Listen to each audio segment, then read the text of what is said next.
जब समय आएगा तो सबसे लंबा छलांग हम ही मारेंगे, ये लाइन आपने ऋतिक रोशन को बोलते हुए सुना होगा सुपर 30 में। लेकिन आज मिचेल स्टार्क ने ये लाइन को प्रूफ करके दिखा दिया। उन सबको जो क्रिटिसाइज कर रहे थे उन सबको दिखा दिया। वो जो क्रिटिसाइज कर रहे थे वर्थ को लेकर, उनको आरोप और क्वेश्चन कर रहे थे कि भाई 25 करोड़ रुपए दे दिए इस इंसान को, वो सब जो कह रहे थे इनका टाइम चला गया है, वो आजकल चलते वलते नहीं है, लेवल ओवल कुछ नहीं है। तो उन्होंने दिखा दिया कि इसका लेवल क्या है और बता दिया कि मेरा नाम मिचेल स्टार्क है और मैं ऑस्ट्रेलिया से आता हूं और एक नॉकआउट मैच है। तो मुझे लगा डिसरिस्पेक्ट कर रहे थे। इसका ध्यान रखना कि अपनी पॉलिसी, अपनी डिसरिस्पेक्ट वाली आवाज थोड़ी ऊंची रखना, मजा आएगा। मतलब आप देखो, पहले ओवर में ट्रेविस हेड को लेकर चले गए और खतरनाक ट्रेविस हेड थे, फिर उसके बाद नीतीश रेड्डी को लेकर चले गए और उसी ओवर में शहबाज अहमद का काम तमाम कर दिया। मतलब वो शुरू में ही जो इस मैच के 6 ओवर में उन्होंने मैच पहले ही जीत लिया था, उन्होंने उसी वक्त बता दिया ये जो वर्थ है ना, उसके बारे में गौतम गंभीर मेंशन कर रहे थे कि मिचेल स्टार्क का एक दिन आएगा और उस दिन आपको खुद दिख जाएगा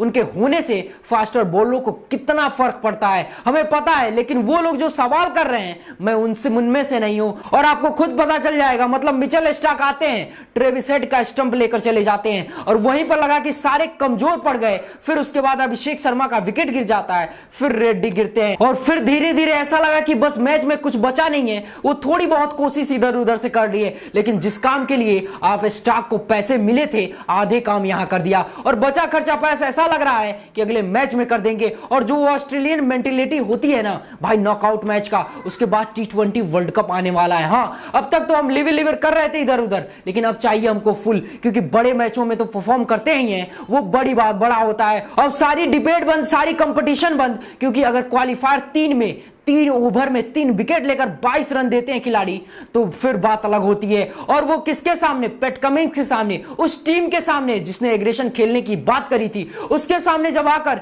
ये एग्रेसिव परफॉर्म करते हो तो समझ में आ जाता है कि सामने वाला कमजोर पड़ गया है। और क्लच आपके पास है और क्लच आपके हाथ में है, और आपके हाथ में क्लच है, आप अपने हिसाब से गेम को मूव कर सकते हैं। और हर एक बॉल डॉली, मतलब वो हर एक बॉल जो डिसाइडर थी, एक बॉल जो डाली उसने बता दिया कि इस खिलाड़ी को 25 करोड़ मिले हैं। इस खिलाड़ी को गौतम गंभीर ने 24.75 करोड़ रुपए में ऐसे नहीं खरीदा था और इस दिन के लिए दिया था। और एक बार फिर उन्होंने प्रूव कर दिया कि जो अदर फ्रेंचाइजीज है जो ट्रेविस हेड को आउट करने में, अदर खिलाड़ी टीम ट्रेविस हेड को आउट करने में स्ट्रगल कर रहे थे, सारे डोमिनेट करने में ट्रेवल कर रहे थे, और गौतम गंभीर यूं ही नहीं अपने पैसे में आग लगा दिए थे। लोग कह रहे हैं कि आग लगा दिया है, यूं ही नहीं लगाई थी। उनको पता था कि ये जो पैसे में आग लगाई थी ना, वो एक दिन चमकेगा और उसकी रोशनी इतनी तेज होगी कि वो सारे जैसे टीमों को पूरी तरह से ध्वस्त कर देगी।